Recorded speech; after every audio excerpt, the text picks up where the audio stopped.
नमस्कार दोस्तों, एक बार फिर आप सभी का स्पिरिचुअल ग्रेस चैनल में बहुत बहुत स्वागत है।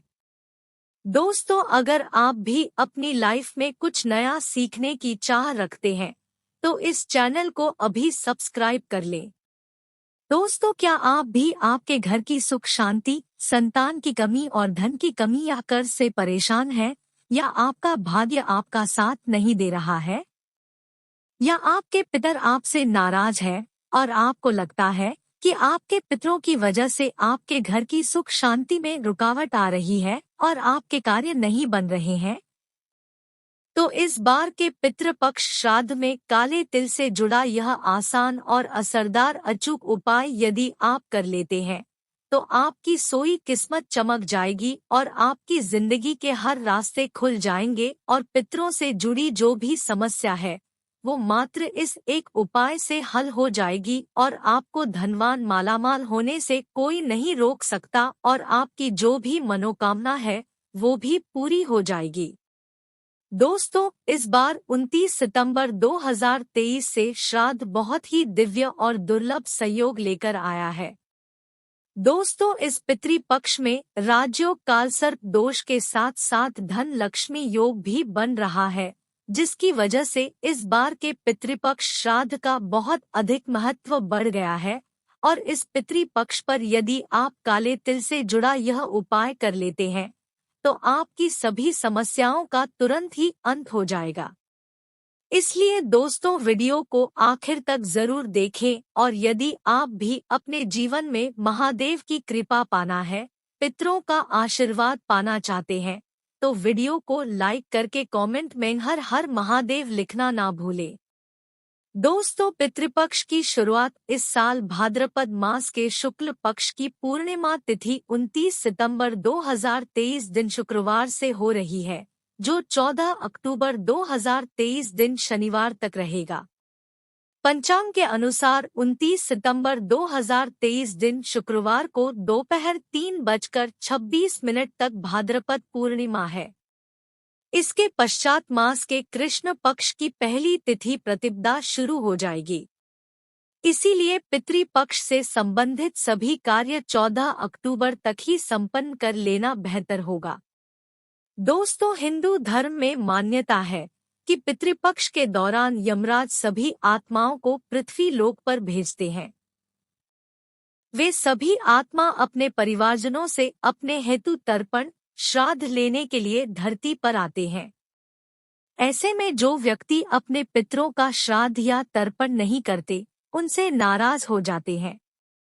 इसलिए पितृपक्ष के दौरान पितरों के निमित्त तर्पण और श्राद्ध जरूर करने चाहिए। पितृपक्ष में पितरों के लिए श्राद्ध करने से परिवार के सदस्यों की तरक्की का रास्ता खुल जाता है, साथ ही पितृ दोष का भी निवारण होता है। मान्यता है कि पितृपक्ष में तर्पण, श्राद्ध और पिंडदान करने से पितृगण प्रसन्न होते हैं और अपने परिजनों को सुख और संपन्नता का आशीर्वाद देते हैं। दोस्तों, पितरों के निमित्त श्राद्ध और तर्पण पितरों की मृत्यु तिथि पर ही करना चाहिए, यानी कि जिस व्यक्ति की मृत्यु होती है उस समय जो तिथि होती है, चाहे वो कृष्ण पक्ष हो या शुक्ल पक्ष, पितृपक्ष के दौरान उसी तिथि को उस व्यक्ति का श्राद्ध किया जाता है। जैसे कि यदि किसी व्यक्ति की मृत्यु तिथि शुक्ल पक्ष या कृष्ण पक्ष की चतुर्थी है तो पितृपक्ष की चतुर्थी पर उस व्यक्ति का श्राद्ध किया जाएगा। जिन पितरों की मृत्यु तिथि पता नहीं होती, उनका श्राद्ध सर्व पितृ अमावस्या पर किया जाता है। हिंदू धर्म में मृत्यु के पश्चात श्राद्ध करना बेहद जरूरी माना जाता है। मान्यता है कि अपने पूर्वजों का विधिपूर्वक श्राद्ध और तर्पण नहीं किया जाए तो उन्हें इस लोक से मुक्ति नहीं मिलती और वो भूत प्रेत के रूप में इस संसार में ही भटकते रहते हैं। इसलिए पितरों की मुक्ति के लिए श्राद्ध पक्ष का बेहद महत्व है। माना जाता है कि जिनके पितर उनसे नाराज होते हैं उन्हें पितृ दोष लगता है। पितृदोष को सबसे जटिल कुंडली दोषों में से एक माना जाता है, जिनके ऊपर पितृदोष लगा होता है। उन्हें किसी भी क्षेत्र में सफलता नहीं मिलती, उन्हें जिंदगी भर दुख पीड़ा से गुजरना पड़ता है। पितृपक्ष पितरों को प्रसन्न करने के बहुत ही विशेष दिन होते हैं। इन दिनों आप छोटे छोटे से कर्म करके, छोटे छोटे उपाय करके पितरों को प्रसन्न कर सकते हैं और उनका आशीर्वाद प्राप्त कर सकते हैं। माना जाता है कि जिन पर उनके पितरों का आशीर्वाद होता है, उन्हें सभी देवी देवताओं का भी आशीर्वाद प्राप्त होता है। आज के इस वीडियो में हम आपको पितृपक्ष में किया जाने वाला एक बहुत ही आसान और असरकारक उपाय बताने जा रहे हैं। इस उपाय को पितृपक्ष में किसी भी दिन कर सकते हैं, किंतु यदि हो सके तो इस उपाय को पितृपक्ष में रोजाना अवश्य ही करें। इस उपाय को करने से पितृ तृप्त होते हैं, अपितु प्रसन्न होते हैं, पितरों का आशीर्वाद प्राप्त होता है और पितरों के आशीर्वाद से पितृदोष से मुक्ति मिलती है और बिगड़े काम बनने लगते हैं। जीवन में खुशहाली आती है और हर क्षेत्र में सफलता मिलती है। आइए जानते हैं इस उपाय के बारे में। दोस्तों, ये उपाय आपको थोड़े से काले तिल से करना है। उपाय करने के लिए उसे पहले स्नान करके स्वच्छ वस्त्र धारण कर लें। इसके पश्चात आप एक लोटा लें। आप इसके लिए स्टील का, तांबे का या पीतल का लोटा ले सकते हैं। लोटा लेने के पश्चात इसमें शुद्ध जल भरे, जल में थोड़ा सा गंगाजल डालें। अब इस जल में थोड़े से साफ किए हुए काले तिल डालें और थोड़ी सी शक्कर डालें। यदि आपके पास कुशा हो, कुशा की विशेष तो थोड़ी सी कुशा की घास भी आप इसमें अवश्य ही डालें।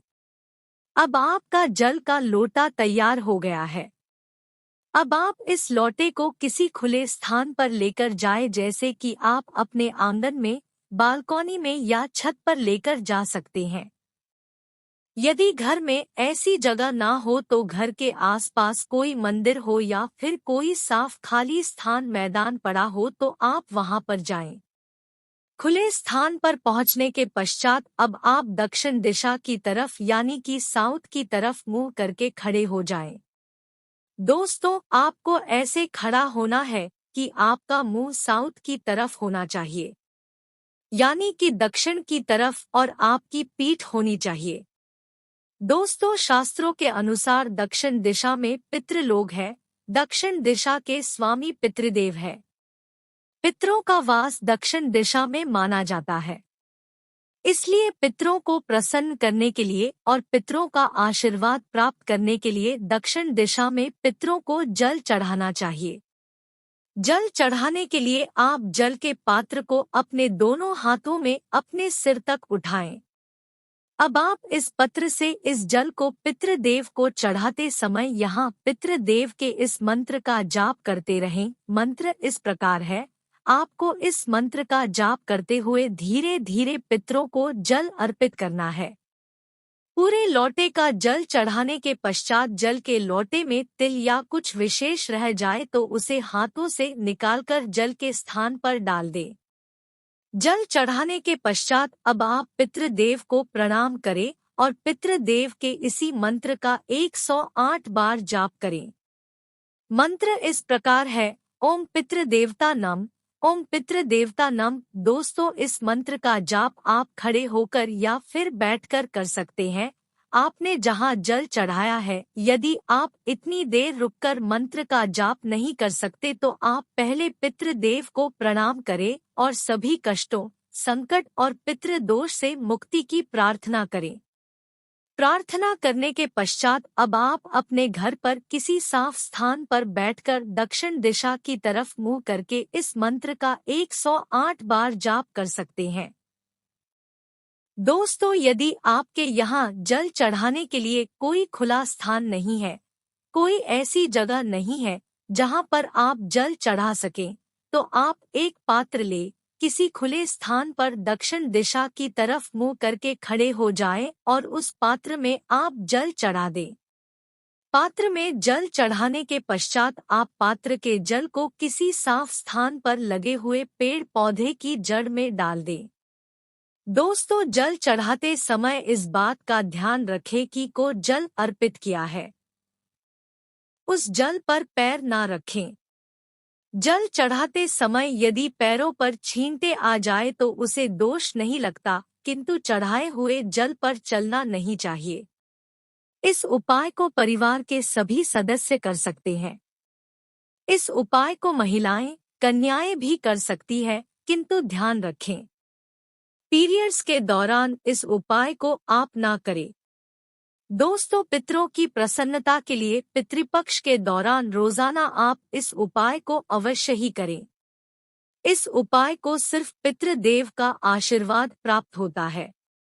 आपके पितृ और प्रसन्न होंगे और आपको अपना आशीर्वाद देंगे, और जिन पर उनके पितर प्रसन्न होते हैं उन्हें सभी देवी देवताओं का भी आशीर्वाद प्राप्त होता है और पितृ दोष से मुक्ति मिलती है। बिगड़े काम बनने लगते हैं, हर क्षेत्र में सफलता मिलती है और जीवन में खुशहाली आती है।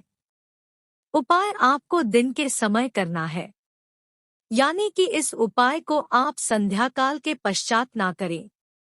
हो सके तो इस उपाय को दोपहर 12 से 1 बजे के बीच में करें, क्योंकि यह समय पितरों का समय माना जाता है। इसी समय पितृदेव अपने घर आते हैं।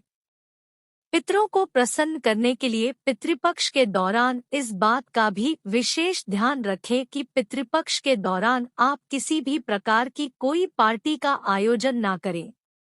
किसी भी प्रकार की पूजा पाठ का अनुष्ठान का आयोजन ना करें। कोई भी शुभ कार्य जैसे कि विवाह, मुंडन, उपनयन संस्कार, सगाई या फिर किसी सामान को खरीदना, वाहन खरीदना या गृह प्रवेश इत्यादि कार्य बिल्कुल भी ना करें।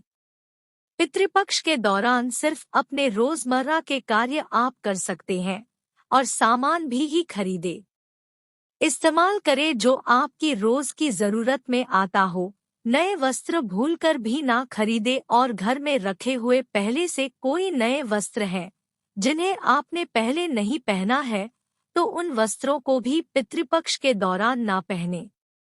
पितृपक्ष के दौरान खुशबू की चीजें, सौंदर्य प्रसाधन कम से कम इस्तेमाल करें।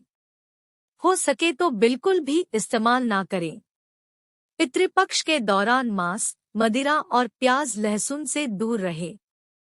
इस दौरान नाखून न काटे, बाल न काटे और दाढ़ी मूछ भी ना बनाएं और लड़ाई झगड़ा भूलकर भी ना करें। इसके साथ ही इस बात का विशेष ध्यान रखें कि पितृपक्ष के दौरान आपके द्वार पर कोई भी कुछ मांगने आता है तो आप उसे कुछ न कुछ अवश्य ही दे, क्योंकि माना जाता है पितृपक्ष के दौरान पितृ किसी भी रूप में आ सकते हैं। इसलिए आप अपने घर से किसी भी व्यक्ति को खाली हाथ ना लौट आए। पितृपक्ष के दौरान पितरों की प्रसन्नता के लिए इन सभी बातों का भी विशेष ध्यान रखें। दोस्तों, आइए अब जानते हैं कैसे करें पितरों का तर्पण। हर साल पितरों को समर्पित एक निश्चित समय अवधि में पूर्वजों का तर्पण किया जाता है।